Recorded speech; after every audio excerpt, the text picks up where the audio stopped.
All right, welcome back. So I've got this report that I wanted to release out real quick. I want to get your opinions, some opinions around this. Welcome back. So it's called NEDA IMASUEN, Barred for Life. The man behind Natasha Akpoti's suspension. And I'm wondering, what is this, karma already? I want to get your opinion on this one. There's a report here on a website called thegazettenigeria.com, People's Gazette. And it says, NEDA, this is the report right here. NEDA, chair of the Senate Committee on Ethics that recommended the suspension of Natasha Akpoti, has been stripped of his bar license in New York, US, over allegations of multi-million-dollar fraud and gross misconduct. Yes, that's the guy that you're looking at on the screen right here with the red thing in his eyes right next to his paddy, Senator President Akpabio. All right, so let me keep reading.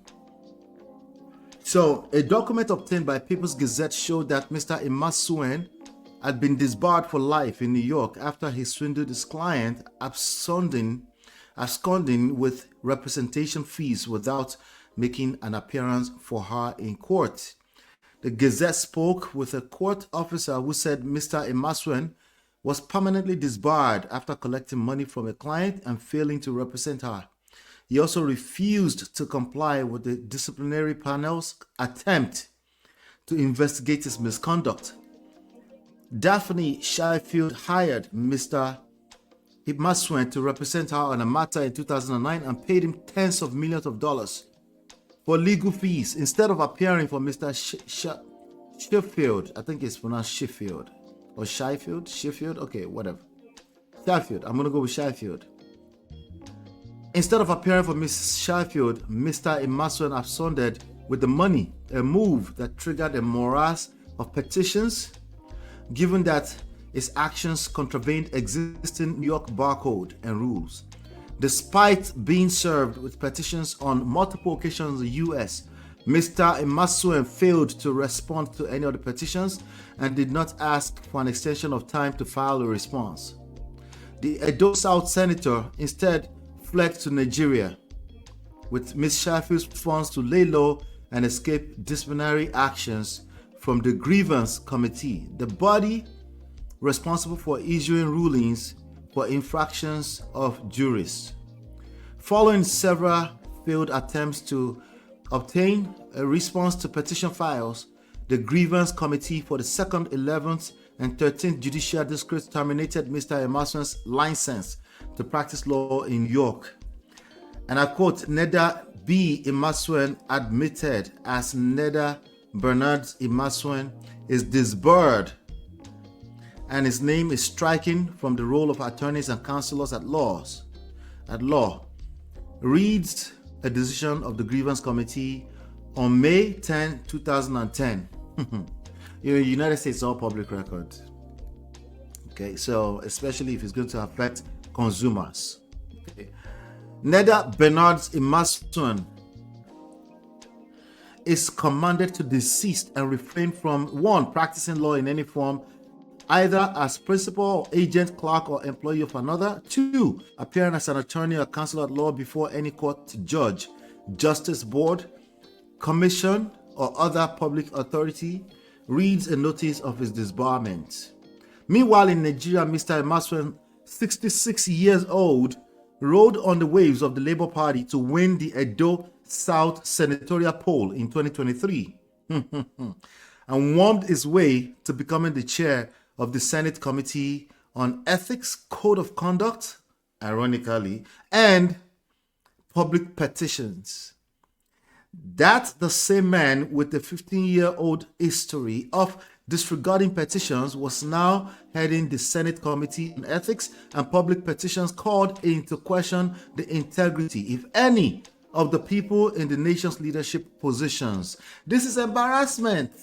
Yeah, I told you, you embarrassed yourself. Probably you're going to expose a bunch of people because you were being stupid, running out there to defend Akpabio without any investigations on sexual harassment. Stupid, right? See how stupid that was? No, let's overly think it, critically think about it. What is a? Some things are just obvious. Okay, there's too many information in the world, but you don't have time. You should have some discernment to see some things like that.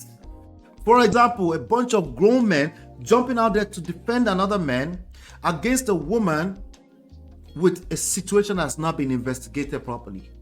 Nobody's saying you're guilty, but hey, here we are. Look at this. Less than 48 hours later, maybe a couple of days more. That the same man with the 50-year-old history of disregarding petition was now heading last Wednesday, Mr. Emerson was quick to dismiss Mrs. Akpoti Uduaghan's sexual harassment petition against Senate President Godswill Akpabio on the ground that it did not follow due process.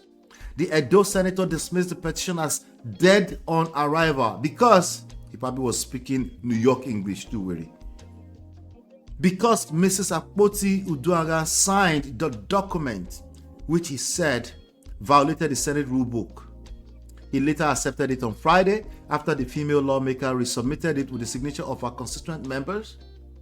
Mr. Imasuen did not immediately return comments on his New York disbarment. His disbarment is typical of many Nigerian politicians who commit crimes on foreign soil and flee to Nigeria with fraud proceeds with which they contest elections. You know, Tinubu seemingly, allegedly got away with his, but you're going to see less and less of that. And don't you dare bring Trump into this conversation. Don't you dare. Trump can only last 4 years. That's a given. There's no way around that. Anyway, we never know. That one we're still watching.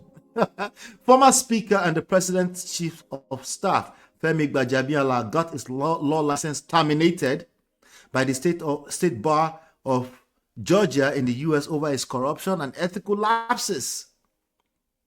He admitted to stealing $25,000 from his client. Sorry, Gbajabiamila. He thought he got away with that too. Well, he's been exposed all over again. So this is typical. Okay, all right. Mr. Imasuen's disbarment by the New York Supreme Court adds yet a new name to the growing list of individuals with tainted pasts, occupying high-ranking government positions in Nigeria. You know, you might say these guys don't care. You might want to say these guys don't care. They don't care, blah, blah, blah. But the reality, okay? Here's the reality. The last thing they want today is for this news to come out in the public, in the open. Yeah, they might be able to manage it, maneuver their way around it again, whatever, okay? But the last thing they want again is for this to be exposed today. You know, they might find their way around it. But the more they expose, the more they make a fool out of themselves, the more they're going to be exposed. The higher the chances they won't be able to get away with it, okay? There's going to be more of this kind of coming. And I sense that lady is not going to give up that easy. She's going to use this opportunity to get more popular, to drive a movement, okay? And she's going to use this opportunity to drag them by their blockers. She has a track record of using the laws or using legal processes to drag people, including her ex-husband, allegedly, from what we read yesterday. So this is not me saying Natasha is right. It's actually irrelevant. What we're saying, grown men should know how to conduct themselves and know how to respond to crises without self-sabotaging, without being quick to overreact to something that's just still an allegation. You're just so quick to suppress and silence everybody. It's going to continue to backfire more and more. It's going to continue to, more and more and more, it's going to continue to backfire.